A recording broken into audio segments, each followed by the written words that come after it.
Et on est parti pour une grande aventure, ça s'appelle La Valse des âmes, c'est le nouveau roman de Bernard Werber. Il y a des rimes en hic avec Bernard Werber, c'est prolifique et scientifique aussi, parce que vous aimez bien mélanger les deux. Bonjour Bernard. Bonjour, fantastique aussi. Oui, aussi, c'est vrai. Ouais. Irréel fantasy, quoi. Oui, oui. Oui, enfin, il y a quand même des choses dans ce nouveau roman que vous, comment dirais-je, que vous développez depuis un moment maintenant. Il y a un thème qui est central, je trouve, dans le livre, qu'on découvre assez vite, c'est cette hypnose régressive qui permet de retourner, pas dans son propre passé, mais dans ses vies antérieures. Oui. Il y a un terme technique pour parler de ça, ça s'appelle métempsychose. Oui. Et d'ailleurs, je raconte comment ça existait en Grèce bien avant le bouddhisme. Et c'est notamment Pythagore qui était très féru de voyages dans les vies antérieures. Donc on connaît Pythagore surtout pour le théorème. Le fameux théorème qu'on a tous appris à l'école. Voilà, oui. mais sa vraie passion, c'était les voyages dans les vies antérieures. Ouais. Et beaucoup de philosophes s'intéressaient à ça.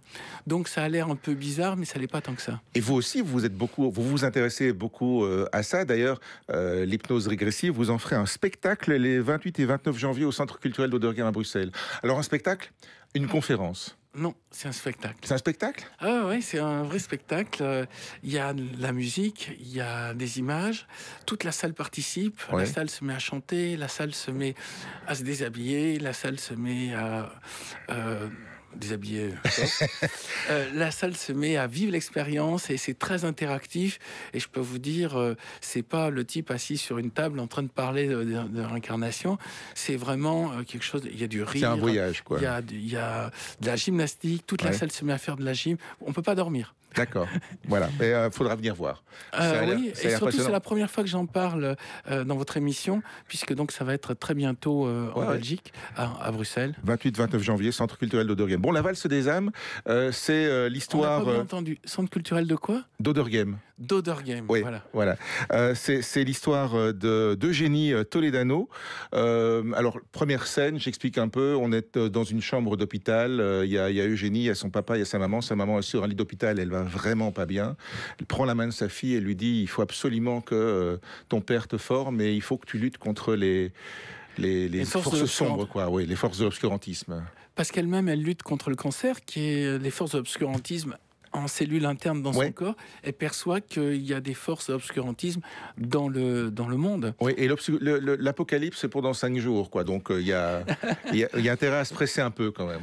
Oui, c'est le principe du suspense. C'est est-ce que l'héroïne va arriver à empêcher le pire de se produire ?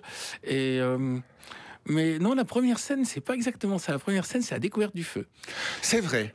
C'est vrai, c'est la découverte du feu. Parce que le feu, c'est la lumière, et j'ai un peu fait démarrer le combat de la lumière contre l'ombre au moment où on découvre la maîtrise du feu.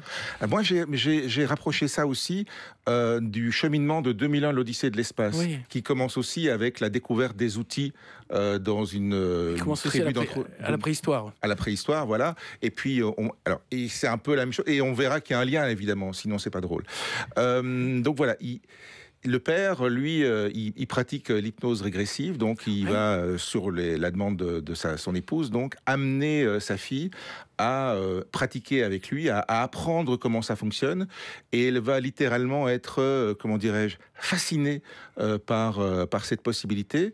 Et alors, il lui dit un truc que moi j'ai trouvé bizarre au départ, c'est donc tu vas descendre l'escalier, je peux raconter un peu, hein. Tu vas descendre l'escalier pendant que je décompte, etc. Puis tu vas arriver en bas, il y aura une porte, tu l'ouvres, tu la déverrouilles, il y a un long couloir, il y a plein de portes. Tu choisis une porte elles ont des chiffres, hein, c'est les numéros de tes vies, et tu vas prendre la porte -1. Non, il va lui dire, tu fais un souhait de la vie que tu veux visiter, et il y a la porte -1 qui s'allume. Oui. Voilà, parce que c'est un peu comme ça que ça procède. On fait un souhait, et après il y a une porte qui s'allume. -1. Comment est-ce qu'on peut aller à -1 vie ? Parce que on va découvrir ça, c'est un des éléments du roman, mais on va découvrir qu'elle n'était pas sapiens dans toutes ses vies. Elle était néandertale. Et néandertal, c'est une espèce cousine des sapiens. Nous sommes sapiens. Alors, nous sommes il n'y a qu'une seule sorte d'être humain, c'est les Homo sapiens, mais nous avons une petite part de Néandertal, ce qui veut dire qu'à un moment, le Néandertal et les sapiens ont fait l'amour, et qui sont donc tous nos ancêtres. Donc nous sommes hybrides en fait. Voilà. Alors il ne reste plus qu'une petite part de Néandertaliens en nous. Ça va entre 2 et 4%, je crois, grosso modo. Entre 1 et 4%. D'accord, voilà. Ça nous amène certaines capacités génétiques qui nous viennent donc de très très loin. Que le Néandertal était plus intelligent que nous, tout simplement. Donc plus on a une part de Néandertal développée, je crois que vous avez vous-même vérifié votre part de Néandertal. J'ai vérifié, oui, j'ai vérifié. Vous êtes à combien? 2,6. Voilà.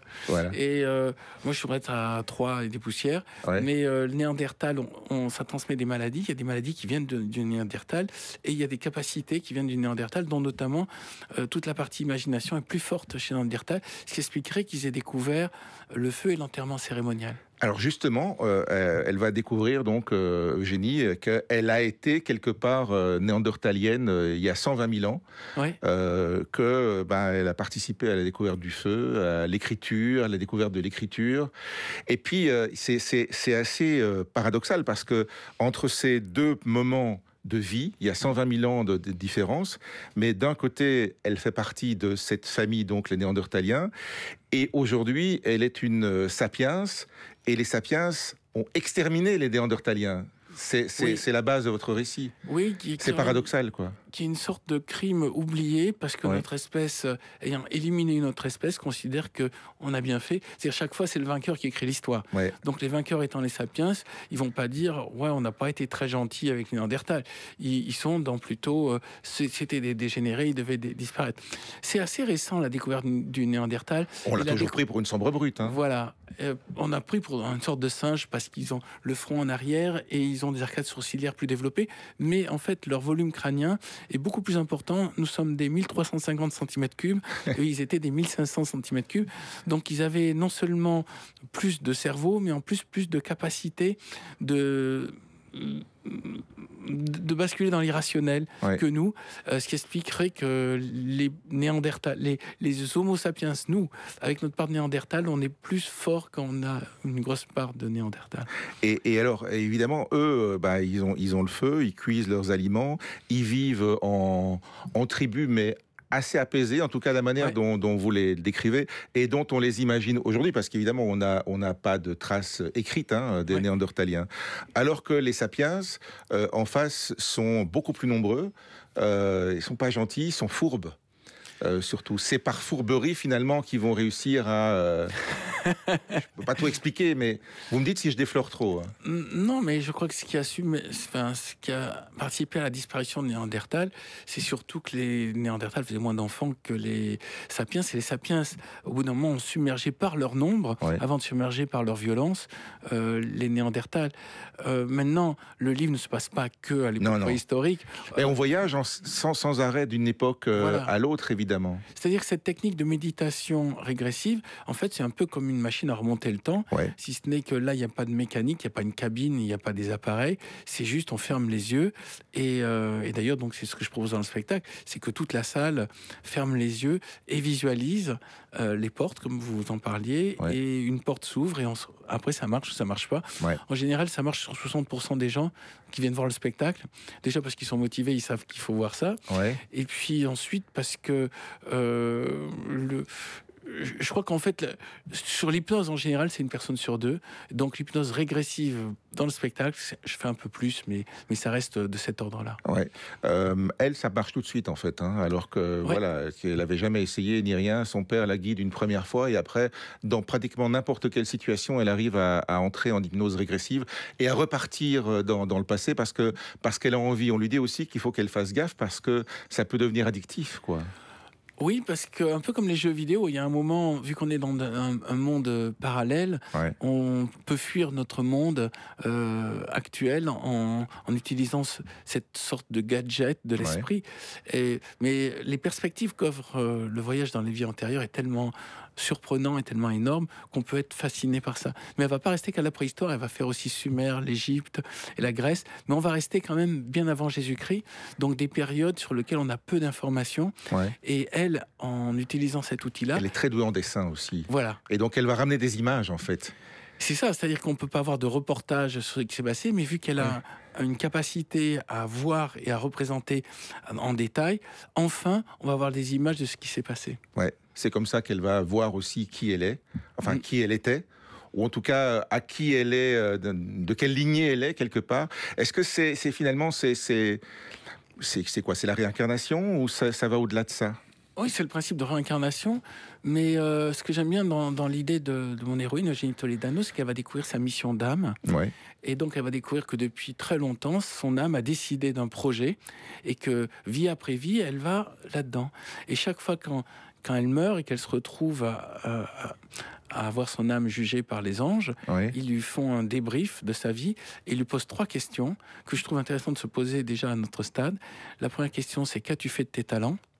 La deuxième, c'est qui as-tu aimé? Et la troisième, c'est qu'as-tu appris? Et une vie, pour moi, n'a pour sens que comprendre qui on est, qu'est-ce qu'on a comme talent, Ouais. aimer, et puis apprendre. Si on ne fait pas ces 3 choses-là, c'est-à-dire on arrive, on vit sa vie, on mange, on dort, on va en vacances, on prend sa retraite, on meurt, on a raté un peu l'expérience. Ouais. Et je pense que si vous êtes là en train de m'interviewer, c'est que vous avez trouvé votre talent, qui est celui d'être journaliste. Ah, peut-être, oui. Peut-être qu'il y en a d'autres qui sont cachés aussi, on ne sait pas, on verra. Voilà. Mais en effet, une vie entière peut considérer se rappeler de tous les talents cachés qu'on a. Oui, on a oublié. Cela dit, quand on passe devant les anges, ils expliquent aussi, si je ne m'abuse, qu'on va, on va repartir dans une autre vie, mais qu'on va tout oublier de la précédente. Ben oui, sinon, si on devait se rappeler de toutes ces vies, et c'est pour ça que c'est un peu bizarre comme expérience. C'est pas fait pour tout le monde, la régression à la vie antérieure. Il faut être prêt à se rappeler ça. Déjà, il y a des gens qui sont traumatisés par leur enfance. Alors, si on rajoute en plus ces traumatismes de toutes les vies antérieures, c'est un peu lourd. Il faut être prêt psychologiquement à prendre la bonne partie et à laisser la mauvaise. Et c'est pour ça que dans le spectacle, j'utilise cette expérience, je la nomme tourisme spirituel. C'est du tourisme. On ne va pas essayer de soigner des choses par rapport à ses vies passées. On fait juste que ouvrir la porte, on regarde, on se dit tiens, j'ai vécu ça, et puis voilà, on refait. C'est en observateur, on ne peut pas intervenir sur le passé. Non. Le passé étant passé, il est déjà écrit. Il est déjà dans un livre de la bibliothèque akashique, là, comme on voit sur cette image. Et on ne peut pas y toucher, non. Oui, il y a ce concept de bibliothèque akashique, là. Akashique. Oui, akashique. Ah, c'est un concept qu'on retrouve dans le bouddhisme, qu'il y a un lieu, je regardais chaque fois, je suis fasciné par cette image, qu'il y a un lieu où se retrouve... J'explique, c'est la couverture du livre pour celles et ceux qui nous écoutent, qui est affiché derrière nous, et on a un ange avec ses ailes dans un bâtiment qui est effectivement une gigantesque bibliothèque. C'est comme ça que j'ai visualisé la bibliothèque akashique, c'est un endroit où sont inscrits le livre de tous les destins, donc de toutes les vies. Votre vie est un livre dans cette bibliothèque, comme la vie de n'importe quel spectateur, dans la théorie de la bibliothèque akashique. Et donc on peut consulter la vie réelle des gens morts, mais on peut voir aussi la vie des gens vivants, et il y a même une zone où on peut voir le passé, le futur le plus probable. Donc on peut voir son futur. Et toute la question dans plusieurs de mes romans, c'est est-ce que nos vies sont déjà écrites ou est-ce que nous avons du libre arbitre? Visiblement du libre arbitre, puisque vous dites que c'est un futur possible. Donc ça veut dire qu'on peut encore influer dessus. Tout n'est pas écrit. J'en sais rien. Enfin, en tant que romancier, je dis ça. Maintenant, moi, quand je regarde ma vie, elle a tellement été ordonnée pour aller dans une direction presque malgré moi. Je me demande si tout ce que je fais, en fait, je crois que je fais des choix, mais je les fais pas. Ça a déjà été décidé avant. Mais c'est une question, en tout cas. Je crois que chacun peut réfléchir à la question, en tout cas. En tout cas, moi, j'avais beaucoup moins d'ambition. Je voulais une vie beaucoup moins intéressante que celle que j'ai eue. Je voulais juste une vie tranquille, pépère. Et là, vous en êtes à sortir un livre par an, et encore, c'est parce que vous vous retenez, sinon il y en aurait bien 2 ou 3. Oui, là j'en suis à mon 34e, c'est mon 34e roman, puis il y a le jeu vidéo, puis il y a le spectacle, surtout. Le spectacle me prend beaucoup parce que je fais une tournée en France, même en Suisse et en Belgique, et le spectacle, quand il y a des milliers de personnes qui sont en écoute et qui partent tous dans leur vie antérieure, c'est quand même une expérience assez étrange. Donc j'ai l'impression que je fais des choses pour lesquelles c'est pas de l'hypnose comme Mesmer, c'est autre chose. Surtout pas. Voilà. C'est de la méditation. Et l'hypnose comme Mesmer, c'est on prend une personne et elle sert de source comment dire, de divertissement. De divertissement. Là, ce que je propose, c'est tous les spectateurs ferment les yeux et puis ils vivent ou ils ne vivent pas. C'est plus collectif, quoi. C'est collectif et après ils racontent ou ils racontent pas. Ouais. Mais chacun vit l'expérience un peu comme il le souhaite. Est-ce que c'est compliqué à apprendre? Il y a des gens qui, juste en lisant le livre, parce qu'il y a quand même j'explique la procédure, arrivent à faire des choses dans leur vie antérieure. Parce que là, vous voyez, par exemple, j'étais à La Rochelle avant-hier, des gens qui m'ont dit on a fait comme dans votre livre et ça a marché. Ok. Donc, juste en lisant le livre, ça peut fonctionner. Ok, donc il faut que je m'attelle vraiment avec beaucoup plus de... Mais ça sera encore mieux si vous venez au spectacle. Je ferai le 28 et 29 en janvier. Pour pouvoir être initié. Bon ben voilà, 2 raisons de vous intéresser à Bernard Werber. Cette histoire d'amour qui a commencé il y a 120 000 ans, qui s'appelle La Valse des âmes, c'est chez Albin Michel, et les 28 et 29 janvier au Centre culturel d'Auderghem. C'est trop loin, on peut pas faire ça demain? Si, allez. Merci Bernard. Merci à vous.